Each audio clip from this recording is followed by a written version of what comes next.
வணக்கம். வந்திருக்க மீடியா நண்பர்களுக்கும் வணக்கம். மேடையில் இருக்க அனைவருக்குமே என்னுடைய பணிவான வணக்கம் தெரிவிச்சுக்கிறேன். மகேஸ்வரின் மகிமை அப்படின்னு நமக்கு தெரிஞ்சிருக்கோம். ஈசனை நேராக கொண்டு வந்து நிப்பாட்டார் நம்மளுடைய தவமணி. ஆமாம், ஏன்னா இப்போ நான் கேட்டவரை என்ன வெறும் ட்ரெயிலர் மட்டும் போட்டிங்க, பாட்டு என்னாச்சுன்னு. இல்லை நான் படம் போகிறேன். சரி, இந்த ட்ரெய்லர் எதாவது போட்டுலாமே, நான் என்ன ராஜன் பேசிட்டே இருந்தோம். சாங் இல்லாமல் நான் என்னப்பா நாங்கள் பேசுகிறது அப்படின்னு.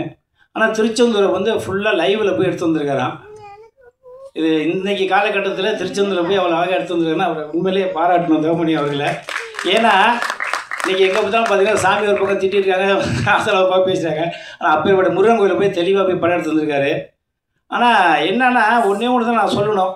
சினிமாக்காரவங்க தான் இன்றைக்கி நம்ம சாமிநாதன் சார் சொன்னார் சிறு படங்களை சப்போர்ட் பண்ணுங்கன்னு. நம்ம படம் ஓடாததுக்கு காரணமே சினிமாக்காரவங்க தான். நான் ஓப்பனாக சொல்லுவேன், தெளிவாக சொல்லுவேன். ஏன்னா நான் 89 வந்தப்போ நான் படம் பார்க்கப்போ ஏன்னா அன்றைக்கி சாப்பாடு வழி கிடையாது, தண்ணி தான் குடிச்சு நல்லா வாழ்ந்துருக்கேன். காலையில் தண்ணி தான் சாப்பிடுவோம், மத்தியானம் தான் சாப்பாடு.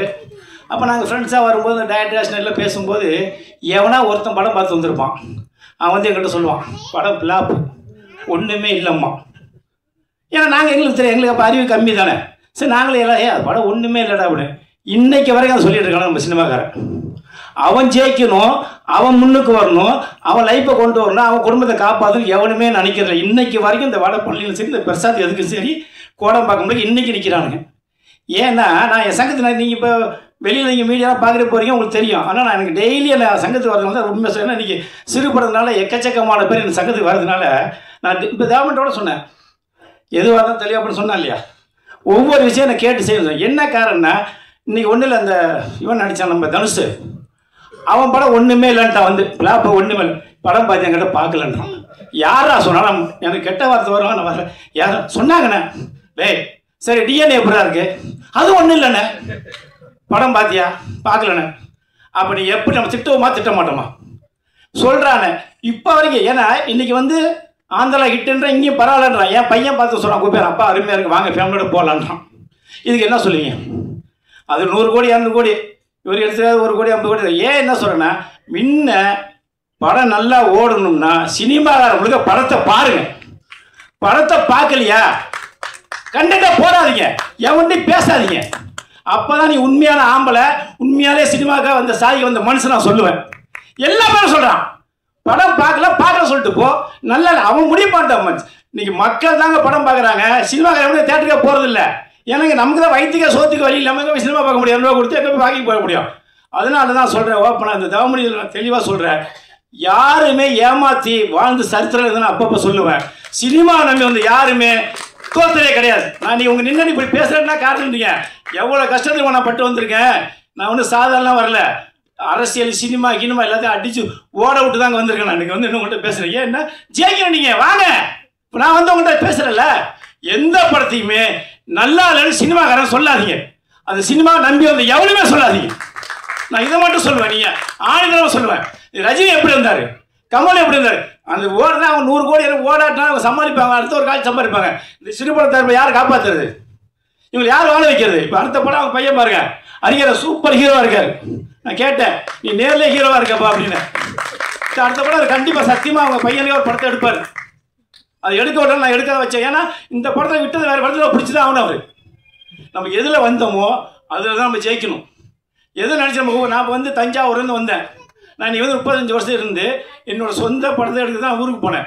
அத்தனையே கழிச்சு வந்து நிற்கிறேன்னா அதேமாதிரி ஒவ்வொரு மனிதன் ஒரு சொல்லுவாங்க தெரியுமா, காக்கைக்கும் தன் குஞ்சு பொன் குஞ்சுன்னு. நீ எல்லாருமே ஹீரோ தான், நீ எல்லாருமே டேரக்டர் தான், நீ எல்லாருமே கேமராமேன் தான், எல்லாருமே மியூசிக் டேரக்டர் தான். உங்கள் மனசில் எல்லாம் இங்கே உட்காந்து அத்தனை பேர் ஒரு எண்ணம் இல்லைன்னு மட்டும் நீங்கள் சொல்லுங்கள். நான் அந்த சினிமா விட்டு நான் போயிடுறேன்.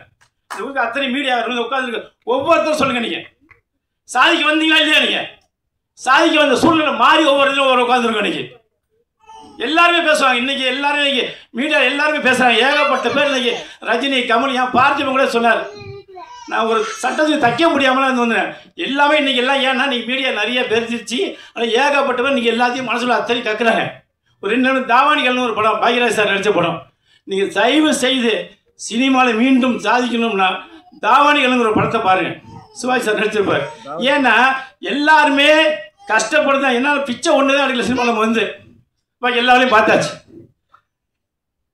அதனால் நீங்கள் நேர்மையாக இருந்து சினிமா நினச்சி வந்தீங்கன்னா வரலாம். இன்றைக்கி தேவமணி வந்து சினிமாவே என்னன்னு தெரியாது. அப்படி இருந்து வந்து இன்றைக்கி ஒரு சிவனோட அருளை பெற்று இன்றைக்கி ஒரு படம் எடுக்கணும் முடிவு பண்ணி எடுத்து பையனை ஹீரோ வச்சு எடுத்துருக்காங்கன்னா இதுதாங்க தன்னம்பிக்கை, இதுதாங்க அவர் சினிமா. அவர் ஜெயிக்கிறா தவிர அப்புறங்க வந்து இன்றைக்கி பிரசாத் வச்சுட்டாரு, ஆடியோ வச்சு இன்றைக்கி என்ன கூப்பிட்டுக்காரு, ராஜனை கூப்பிட்டுக்காரு, இருக்கிற சவால் எல்லாரையும் கூப்பிட்டு நடத்துறாருல.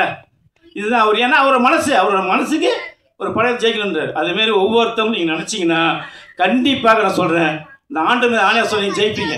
நீங்கள் எண்ணங்களை மாற்றிக்கிட்டு இப்போ நான் சொன்ன மாரி எந்த படத்தையும் ஓடணும் படமை பார்க்க சொன்னீங்கன்னா சத்தியமாக நீங்கள் முன்னுக்கே வரமாட்டீங்க. அதையும் மைண்டில் வச்சுக்கிட்டு எல்லாருமே ஜெயிக்கணுங்கிற நிலவோடு இருந்தீங்கன்னா இந்த மகேஷ் மகிமன் மிகப்பெரிய வெற்றி அடையணும். ஏன்னா அடுத்த படம் வேறு போட போகிறாரு. அதனால் ரொம்ப பேச நேரம் ஆகும். எல்லாருமே சப்போர்ட் பண்ணுங்க. ஏன்னா நீங்கள் யாரோ ஒரு ஆள் கூட இவரை போய் கதை சொல்லலாம், நான் சப்போர்ட் பண்ணுவேன். உங்களுக்கு நல்ல கண்டு இருந்தால் தேவமணி படம் அடுத்த எடுக்குன்னு சொல்லியிருக்காரு. 2 நேரத்து கூட காலையில் ஃபோன் பண்ணேன், என்ன அடுத்த படம் பெருசாக பண்ணேன் பையன் வச்சுருந்தேன். அது சொன்னீங்கன்னா கதை நல்லது நானே சொல்லி அவரை டேரக்டர் வேணான்றேன். நான் ஓப்பனாக நீங்கள் டேரக்ஷன் பண்ணாதீங்க, படத்தில் நடிங்க அப்படின்றேன். ஏன்னா ஒரே ஆள் பண்ண முடியாதுங்க. நானே டேரக்டரு, நானே ப்ரொடியூசரு, நானே ஹீரோனா அவரால் முடியாது. படம் கண்ணனை எப்படி பண்ண முடியுது அவருக்கு ஒரு ஃபீலிங் இருக்கும். இருந்தாலும் சரி நம்ம முதல் சாமி பிரதர் சொல்லி எடுத்திருக்காரு. அவர் நம்ம எல்லோரும் பாராட்டுவோம். ஒரு சாமியார் சொன்ன மாதிரி எல்லோரும் போய் கொண்டு சேருங்க. ஏன்னா சினிமாவே அனுபவமே இல்லாமல் சினிமா வந்து எடுத்திருக்காரு.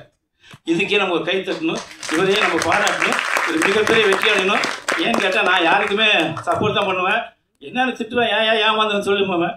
ஆனால் ஏமாறது எப்படி நம்மகிட்ட பேசிட்டாரு. தயவு செய்து எல்லாம் சப்போர்ட் பண்ணுங்க. நன்றி, வணக்கம்.